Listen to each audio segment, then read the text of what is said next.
네, 최근에 이 코로나19로요, 사회적 거리두기 강화됐고요. 또 이제 저녁 9시 이후에는 술집 영업도 안 되잖아요. 네. 그런데 음주운전 사고는 여전합니다. 그래서요, 오늘은요, 이 음주운전 사고에 대한 어떤 처벌, 또 어떤 손해배상, 금전적인 부분도 중요하잖아요. 또는 경우에 따라서 합의가 중요할 수도 있어요. 그래서 이 부분을 저희가 꼼꼼하게 알아볼 텐데요. 많은 분들이 벌써 관심을 보여주고 계십니다. 오늘 이 문제 함께 해주실 두 분을 소개해 드리겠습니다. 오늘 또 오셨습니다. 네. 한겨레의 김한 기자님, 안녕하세요. 네, 안녕하세요. 네, 그리고 이기로 변호사님 모셨습니다. 안녕하세요. 네, 안녕하십니까. 네. 사실 이기로 변호사님이 교통사고로 굉장히 유명한 분입니다. 그래서 사실 이게 유명하다고 말하면은 많은 분들이 약간 좀 의심을 합니다. 우리 그 시청자분들이. 그래서 그 의심을 한 번에 없애드리려고 합니다, 제가. 교통사고 사건 굉장히 많이 처리하셨잖아요. 네. 좀 소개를 좀 해주시죠. 교통사고 사건을 주로 하고 있는데요. 한 5년 정도 동안 이제 교통사고라는 게 가해자도 있고 피해자도 있지 않습니까? 그래서 가해자를 변호하는 형사사건은 한 400건 정도. 피해자를 대리해서 손해배상 청구를 하는 사건은 한 300건 이상.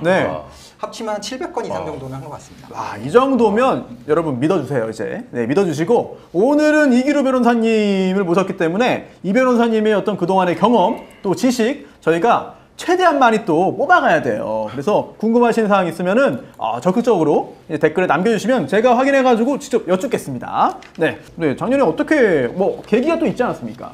네, 다들 잘 아시겠지만 2018년도에 고 윤창호 씨가 횡단보도를 건너다가 음주운전을 한 차량에게 치여가지고 내사 상태에 있다가 사망하는 사고가 이제 알려지게 됐어요. 그러면서 이제 국민적인 여론이 음주운전을 더 강력하게 처벌을 해야 된다, 이런 여론이 형성이 됐고, 그래서 도로교통법이 개정이 됐죠. 그래서 바뀐 도로교통법에 따르면 이제 기존에 0.05% 이상일 때를 음주운전으로 쳤었는데 0.03%를 넘어서면 면허 정지, 그리고 0.08%를 넘어서면 면허 취소, 이렇게 처분을 내리는 수준으로 좀 처벌을 강화했죠. 그렇죠. 이제 0.03%가 소주 한 잔 정도면 나올 수가 있거든요. 그래서 이제 이것이 형사처벌의 기준이 되는데 그 1회 적발을 기준으로 보면 0.03%에서 0.08% 이상일 때, 사이일 때는 1년 이하의 징역, 500만 원 이하의 벌금이 부과될 수 있고요. 그리고 혈중 알코올 농도가 0.08%에서 0.2% 사이일 때, 그때는 1년 이상 2년 이하의 징역 또는 500만 원 이상 1000만 원 이하의 벌금에 처해지도록 되어 있습니다. 그리고 이제 0.2% 이상이면 완전 많지거든요. 이 정도면 가끔 나오잖아요. 2년 이상 5년 이하의 징역, 1000만 원 이상 2000만 원 이하의 벌금에 처해지도록 되어 있습니다. 사고 내서 사람을 이제 다치게 하는 경우도 있잖아요. 이럴 때는 어떻게 됩니까? 그렇죠. 이제 도로교통법 148조의 2에 음주운전을 규정을 하고 있고요. 이걸 하다가 사고가 나서 사람을 다치겠다라고 하면 특정 범죄 가중 처벌 등에 관한 법률이 적용이 됩니다. 법조항을 보면 사람을 다치게 한 경우에는 1년 이상 15년 이하의 징역 또는 1000만 원 이상 3000만 원 이하의 벌금에 처해질 수가 있고요. 사망사고인 경우는 3년 이상의 징역 또는 무기징역까지 그렇게 처벌이 될 수가 있어요. 이 변호사님, 어때요? 측정 거부하면 이게 어떻게 됩니까? 측정 거부는 사실 그 음주운전하고 거의 동일하게 처벌을 하고 있어요. 동일하다. 그러니까 지금 이제 뭔가 핑계를 대고 이제 음주 측정을 거부를 하는 경우가 있는데 음주 사실이 밝혀지면 더 가중 처벌될 수가 있고요. 그리고 이제 코로나19 감염이 나 무섭다 이렇게 얘기하시는 분들 계신데 이거는 정당한 사유로 평가되지는 않아요. 그러니까 경찰이 봤을 때 음주운전을 하고 있을 것 같다라는 합리적인 의심이 있는데 거부를 한다. 이렇게 했을 때는 1회 적발 시에는 1년 이상 5년 이하의 징역에 처해질 수 있고요. 또는 500만 원 이상 2천만 원 이하의 벌금. 그리고 2회 적발 시에는 2년 이상 5년 이하의 징역이나 아니면 1000만 원 이상 2천만 원 이하의 벌금에 처해질 수가 있습니다. 그렇군요.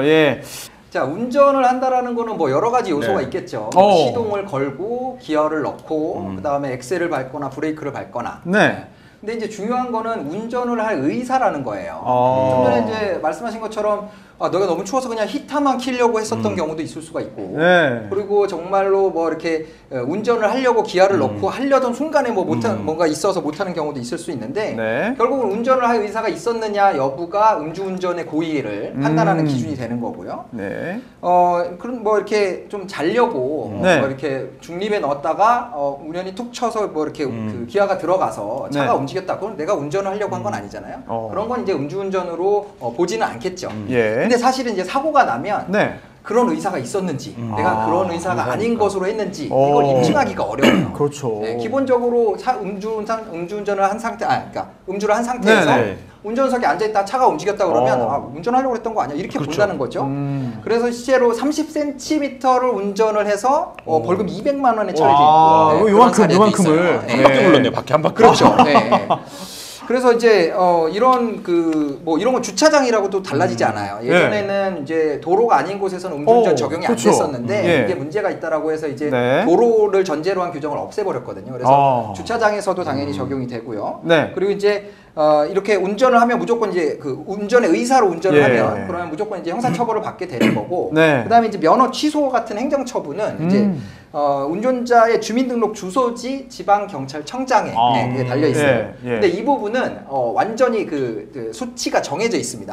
정해져 있고 처분의 종류가 정해져 있기 때문에 뭐 이런 애누리가 들어갈 여지가 없고요. 다만 0.08% 이하인 경우에 총 알코올 농도가 그때는 감면을 해줄 수 있다. 뭐 생계 유지가 곤란하다거나 이런 경우에 이제 감면을 해줄 수 있는 규정이 좀 마련돼 있죠.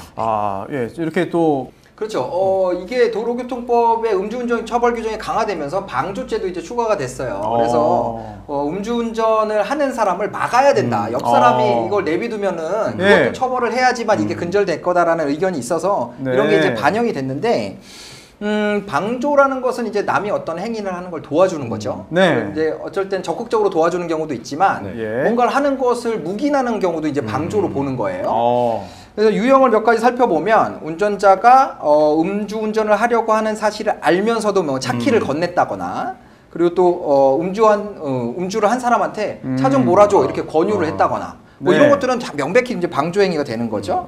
또 뭐 음주운전을 할 거라는 걸 충분히 예상할 수 있는데도 그 사람에게 뭐 이제 술을 판매한 업주 이런 것까지도 이제 처벌의 대상에 포함을 시키겠다. 이렇게 이제 발표가 됐었어요. 지금 정용진님께서 굉장히 그 시의적절한 댓글 주셨습니다. 그리고 이제 이런 것도 있었거든요. 뉴스 기사를 통해서 접한 사건이었는데 이제 대리운전 기사가 음주한 그 손님을 태우고 가다가 그냥 1차선에서 차를 세우고 가버린 거예요. 보통 여러 가지 다툼이 생기거나 이런 경우가 있죠. 그렇죠. 그런데 이제 깨보니까 차가 1차선에 있잖아요. 그러니까 어쩔 수 없이 이제 차를 빼려고 위험하니까 그래서 갓길에 됐는데 그때 단속이 된 겁니다. 그래서 이분이 이제 재판을 받게 됐는데 결국은 어떻게 됐냐? 이 사람은 차를 빼야 되는 상황이었기 때문에 어쩔 수 없이 차를 뺐고 그 1차선에 차를 대놓고 가버린 대리운전 기사를 음주운전 방조죄로 처벌했다는 그런 사건도 있었어요. 치면 됩니다. 요거 하나 괜찮은 질문인 것 같은데요. 동승자가 음주운자의 음주 사실을 모르면 어떻게 되나요? 어떻게 됩니까? 그럼 처벌 안 받죠. 그렇죠. 이게 방조도 과실이 아니라 방조라고 하더라도 일부러. 고의범이에요. 그래서 일부러 해야지만 알면서도 그래야지만 하는 거니까. 맞습니다. 지금 속 시원하다. 제가 속 시원했습니까라고 질문 드렸더니 이거 참신한데요. 치킨 먹고 싶다님이 신고하면 돈 준다고 하면 전부 다 참여할 거다. 보상되죠. 음파라치네요. 음파라치. 무서워서 운전 못하죠. 눈치 보고. 음파라치 제도. 좋은 아이디어. 좋은 아이디어. 감사하고요. 음주운전 관련된 사건도 많이 있을 것 같아요. 기억나는 최근 사건으로는 이제 고속도로에서 이제 공사 현장에서 일을 하고 계시는 분이었는데 음주 상태의 이 가해자가 고속도로를 가고 있다가 휴대폰을 보다가 휴대폰을 떨어뜨린 거예요. 그래서 그걸 다시 줍겠다고 하면서 핸들이 이제 공사 현장 쪽을 덮치면서 그래서 현장에서 일을 하고 있던 근로자분이 한 분이 사망을 하시는 그런 사고가 있었습니다. 그때 이 운전자가 만취 운전일 뿐만 아니라 이미 음주운전으로 면허가 취소돼서 무면허 상태였어요. 변호사님, 저 정도면은 수리도 안 될 것 같아요. 폐차해야 되겠죠. 되겠어요. 인명피해가 걱정되는 상황이네요. 저 정도 사고에 외상이 없다니까 정말 다행이네요. 이거는 뭐 피해자분에게도 다행이지만 가해자한테도 정말 천만다행이에요. 예. 그런데 거기에 또 문제가 있습니다. 제 표정을 보셨으면 아시겠지만 정말 최악의 상황이에요 이게. 네. 보험이라도 참... 가입해놨으면 보험사로부터 배상을 받으면 되는데 아하. 보험이 없으면 운전자 그 운전을 한 사람한테 네. 이제 네. 다 책임을 물어야 되겠죠. 근데 그 운전을 한 사람이 가해자가 돈이 없다. 네. 그러면 사실상 받을 방법이 없는 거예요. 아. 그 사람 명의로 돼 있는 재산이 없다 그러면. 조치를 취할 수 없을까요? 아니 뭐 당연히 저 차 뭐 외제차 네. 뭐 고가라면 팔아서 팔아서 저 배상을 해야 되겠죠. 예. 근데 문제는 저 차 사고 났잖아요. 네. 네. 그죠? 저 차도 망가졌을 거 아니에요. 네. 그러면 가격이 얼마나 되겠습니까? 아하. 거기다가 저 사람 소유가 또 아닐 수도 있어요. 가능성이 네. 높죠. 네. 예, 맞습니다. 그러면 진짜 예. 손해배상 받는 게 네. 쉽지 않은 일이 될 수도 있죠. 예. 아, 이게 마음이 점점 더 무거워지는 상황인데. 지금 사고를 당하신 분들한테는 진짜 뭐 재력이 없다, 그러니까 가해자가 재력이 없다면 사실 딱히 방법이 없어요. 도움이 되실지는 모르겠지만 소잃고 외양간 고치는 격이라고 라도 도움을 드린다면 자동차 보험을 가입하실 때 무보험차 상해 보장 특약이라는 게 있습니다. 이거를 가입해 두시면 상대방 차량이 보험 처리가 안 되는 차량에 의해서 사고가 났을 때 내가 가입한 보험사에서 보험금으로 일단 보상을 받을 수가 있는 거예요. 그리고 난 다음에 보험금을 지급한 보험사가 실제 사고를 낸 가해자에게 구상권을 행사하는 거죠. 그래서 이걸 가입해 놓으시면 뭐 이런 사고가 났을 때 일단 그 사람이 뭐 돈이 있는지 없는지 안 따지고 내가 가입한 보험사에다가 보험금 청구해서 좀 받을 수 있는 방법이 되겠죠. 사실 현재 법 상태로도 이제 자동차 손해배상보장법에서 국가가 이런 그 부류의 사고 보상을 받지 못하는 사고에 대해서 보장 사업을 운영해야 된다라는 규정이 있긴 있어요. 근데 실제로 이제 실효성이 좀 떨어지는 게 사실이고요. 그러니까 아까 말씀드린 것처럼 내가 보험에 이제 특약을 가입해서 좀 안전장치를 하시는 게 좋고요. 그다음에 사실 저는 이제 개인적으로 책임보험만 의무보험으로 돼 있거든요. 그것도 현재는 좀 문제라고 생각을 해요. 맞습니다. 사실 요즘 손해가 얼마나 이제 커질 수가 있습니까? 근데 책임보험만 가입하면 차를 운전할 수 있도록 하고 있는데 저는 종합보험을 의무보험으로 해야 된다고 생각을 해요. 자동차라는 게 생각해 보세요. 얼마나 위험한 물건이에요. 굉장히 위험하죠. 자칫 잘못하면 큰 사고로 이어질 수 있는데 맞습니다. 그런 위험한 물건을 다루겠다고 하는 사람이라면 거기서 발생하는 사고에 대해서 책임을 질 수 있는 그런 능력을 갖춰야 되겠죠. 종합보험도 가입할 능력이 없는 사람이라면 저는 차를 운전해서는 안 된다고 봐요. 그렇습니다. 기술적으로 음주운전 자체를 자동차 제조사들이 해결할 수 있는 방법이 그 비슷한 거 유럽에서 나온 게 있어요. 뭐예요? 후 불어가지고 음주가 아니어야지만 시동이 걸리는 그런 차도 나오고 했다고 하더라고요. 기술적으로 사실 뭐 자동차 제조사들이 자녀들 차를 골라주거나 이런 경우가 근데 음주운전을 할 사람이라면은 누가 그거 넣자고 하겠어요. 그러니까요. 그러니까 참 그런 실효성이 좀 있어요. 맞습니다. 그 음주운전 사고를 당하셨다고 하던데 사고 경위 좀 설명해 주실 수 있을까요? 교통량이 지금 거의 없는 그런 한적한 곳에서의 어떤 그 밤 시간도 아니고 그리고 시간도 대기 중에 그냥 반대편에서 그냥 와서 그냥 들이받아버리고 시간도 말씀하신 대로 6시 40분이면 이렇게 심야 시간도 아닌데 그러니까요. 진짜 많이 놀라셨겠어요. 낮에 이런 사고를 당하셔서 이거는 뭐 참 그 음주운전 사고라고 하셨는데 운전자가 음주했다라는 사실은 어떻게 알게 되신 거예요? 그렇죠. 그리고 저기 화면에 보셨겠지만 그 서 있는 상태에서 충격을 했는데도 이 정도인데 만약에 이제 움직이는 상태에서 이제 그 중앙선 넘어서 들어온 차량 뭐 이제 충격이 났다 그러면 아마 훨씬 더 많이 다치시지 않으셨을까. 알겠습니다. 이 변호사님께서 좀 이 부분에 대해서 좀 검토 의견을 좀 말씀해 주시죠. 그래요. 지금 말씀하신 부분은 아마 이제 민사 합의를 말씀하시는 것 같은데요.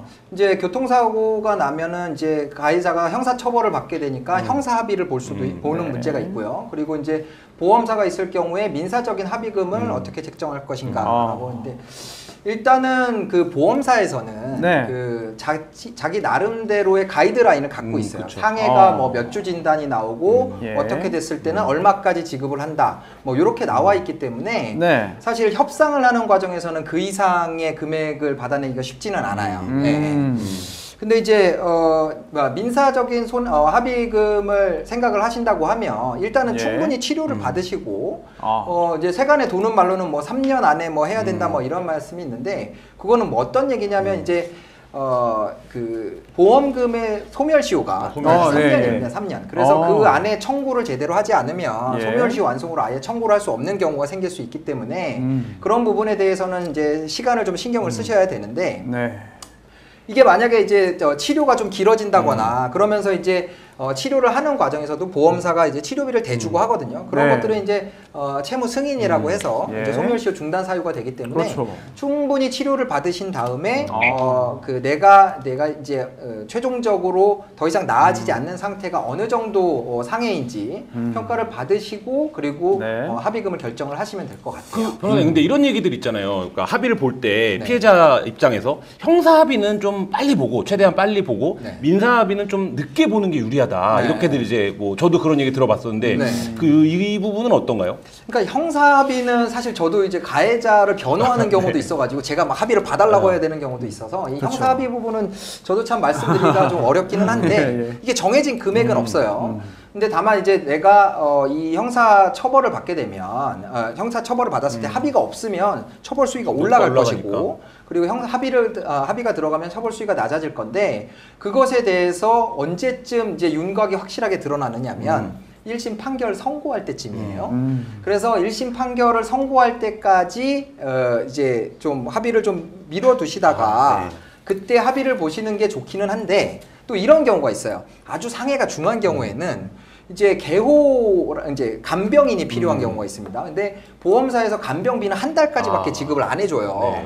그러면 이제 형편이 어려운 사람들은 간병비가 계속 모자라서 막 병원에 있기도 어렵고 이제 피해자를 이제 케어하기도 어려운 그런 상황이 될 수 있기 때문에 급하게 돈이 필요한 사정이 생길 수도 있습니다. 그럴 때 제가 이제 피해자분들 대리할 때 드리는 말씀은 일단 형사 합의금이라도 좀 받아서 그 간병비를 좀 충당을 하시라. 그러면 이제 내가 금전적으로 좀 궁한 상황이 되면 좀 빨리 형사 합의를 보시는 게 좋을 수도 있죠. 맞습니다. 이제 이런 상담을 하다 보면 되게 안타까운 일이 뭐냐면 사실 피해자 입장에서 한번 생각해 보면 얼마나 화가 나겠어요. 당연하죠. 처음에 사고가 났을 때 와서 죄송하다 그런 표현들을 충분히 해줘서 감정적으로 어느 정도 이런 교감이 있어야 되는데 그런 거 없이 그냥 처벌받을까봐 그냥 합의 보여주십시오 뭐 이러니까 더 감정이 상하는 거거든요. 그리고 피해자가 또 더 감정적으로 다치게 되고요. 너무 안타까워요. 제가 이게 그 어떤 뭐 고소인으로든 피해자든 가해자든 조사를 받으러 가실 때 항상 제가 드리는 조언이 기억이 나는 부분과 안 나는 부분을 명확히 구분해서 얘기를 하라고 하거든요. 이게 조서에 남다 보면 나중에 내가 그랬을 것 같아요 라고 했던 부분이 나중에 이제 달라지면 너 거짓말한 거지 이렇게 돼버리거든요. 그러니까 이분도 딱 그런 케이스 같아요. 사실 정확히 기억을 못하는 상황이었으면 잘 기억이 안 납니다. 근데 어쨌든 뭐 밀렸습니다 이렇게 얘기를 하셨어야 됐는데 사이드 미러에 부딪힌 것 같아요 라고 진술하고 조서에 남아버린 거예요. 그러고 나면 CCTV 보니까 부딪히지 않았어요. 그러니까 너 거짓말한 거지 이렇게 돼버린 거죠. 그래서 지금이라도 왜 그때 얘기했던 부분이 이제 기억이 나지 않는 부분을 그냥 추측해서 얘기했다라는 거를 좀 설명을 할 필요가 있고요. 그리고 기억이 나는 부분과 안 나는 부분 이런 걸 다시 구분해서 좀 잘 진술을 정리를 하실 필요가 있지 않을까. 근데 이제 문제는 수사기관은 초기 진술을 제일 신빙성이 높다고 보거든요. 그래서 이게 지금 굉장히 곤란한 상황이실 것 같아요. 종종 생겨요. 종종 생길 수 있습니다. 그러니까 상황이 좀 이상하다. 특히나 이렇게 CCTV와 진술한 내용이 다르다. 이러면 이거 사기범 아니야? 이렇게 보는 경우가 있죠. 그러니까 이제 경찰 입장에서 보기에는 차량 접촉도 없었는데 입원 치료를 했다고 한단 말이에요. 그리고 이제 그 보험사랑 민사 합의금도 받았고 그게 이제 문제 같아요. 근데 접촉은 없었지만 당시 상황에서 내가 왜 이렇게 좀 통증이 날 수밖에 없었는지 뭐 예를 들면 같이 밀린 사람한테 이렇게 부딪히면 크게 흔들릴 수도 있는 거잖아요. 뭐 그런 부분들을 또 잘 설명할 필요가 있을 것 같고요. 또 한 가지는 이 보험 사기범이라고 하면 뭔가 그런 거 옛날에 보셨잖아요. 이렇게 탁 치고 막 이렇게 하면서 막 합의금 받는 거 자해 그런 것처럼 이렇게 내가 이제 뭐 과거에 뭐 교통사고로 뭐 이렇게 보험금을 지급받은 경험이 없다라는 거, 뭐 그런 이력도 없고, 그 다음에 내가 좀 재력이 있다라는 거, 이런 동기 부분에서 내가 굳이 이 사기로 해서 얼마 안 되는 이 합의금을 받을 필요가 없다. 이런 부분을 잘 피력을 하시는 것도 좀 도움이 되지 않을까. 만약에 사기죄가 맞다고 하면 그러면 이거는 이제 상대방에 의한 교통사고 사고가 아니고 내가 뭐 사고를 일부러 낸 뭐 이런 네. 식으로 취급이 될 수가 있거든요. 네. 그래서 이제 경우에 따라서 조금씩 틀리긴 하지만 일단 사고가 난 건 맞는데 네. 치료를 받은 게 너무 과하다라고 하면 그 부분은 이제 다시 예. 환급을 해내야 될 수도 있는 손해배상이 되는 네. 거죠. 사기를 쳤으니까. 네. 그런 상황이 될 수는 있어요. 예. 네, 저도 뭐 그 다양한 교통사고 관련된 이슈를 가지고서 유튜브를 하고 있는데 네, 좀 봤습니다. 이런 생방송은 또 라이브는 또 처음이라서 네. 색다른 경험이었고요. 네. 네. 뭐 저한테도 되게 유익했고 또 네. 이 제가 오늘 해드린 말씀들이 여러분들께 예. 좀 많은 도움이 되셨으면 좋겠습니다. 저희가- 저희가 생각한 예. 건데 예. 아까 치킨 마지막에 한 마리. 예. 치킨 한 마리. 제가 안 그래도 지금 변호사님 빨리 좀 골라주세요. 네, 골라주시고. 입니다. 제가 치킨 드리려고 그랬는데 치킨. 그래요? 치킨으로 하죠? 드리죠. 예, 치킨 드리죠. 예. 제가 그러면 치킨 드리고 싶었어요. 이렇게 그 커피로 끝나면 안 됩니다. 네. 치킨을 드리고 네.